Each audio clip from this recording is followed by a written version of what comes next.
In just over an hour, Hillary Rodham Clinton will step down from her post as Secretary of State. As she leaves, Clinton is offering a stern warning to her successor, John Kerry, concerning Syria. She warns about Iran's involvement in Syria's civil war and the rising threat that poses in the region.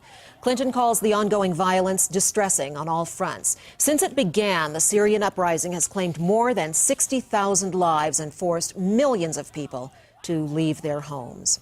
A familiar face could soon be part of the president's cabinet. Reports out this morning say that Colorado's Lieutenant Governor Joe Garcia is the president's top pick for Secretary of Labor. If nominated and then confirmed, he would take the place of Labor Secretary Hilda Solis, who announced her resignation last month. We have several calls in for confirmation. We're waiting for a response from Garcia.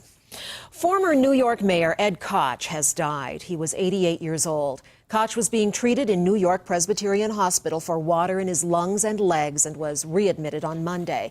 Koch served as mayor of New York, you may recall, for 3 terms from 1978 to 1989. His funeral is set for Monday.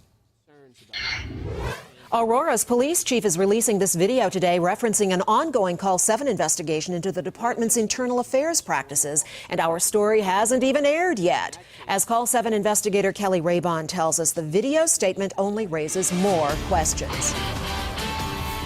For months, the Call 7 investigators have been looking into cases of officer misconduct in the Aurora Police Department, finding complaints made to internal affairs that should have been thoroughly investigated, but according to experts, were not. 7 News has repeatedly requested interviews with Police Chief Dan Oates to address our questions about internal affairs policies, complaints against officers, and the action of police supervisors. But those requests have consistently been denied. Instead of answering serious questions about his officers' conduct, Chief Oates released this edited video statement. In it, Oates says he stands by his department's internal affairs investigations, and the department did everything it could to prosecute the officers. But an expert in criminology who reviewed the records at our request disagrees. It doesn't seem like a good way to run a police department, especially when a police department has to be above reproach. We're continuing our investigation into APD's handling of officer misconduct complaints. We'll have a series of stories on 7 News. But right now, you can go to our website, thedenverchannel.com, for an in-depth look at our investigation. I'm Call 7 investigator Kelly Raybon.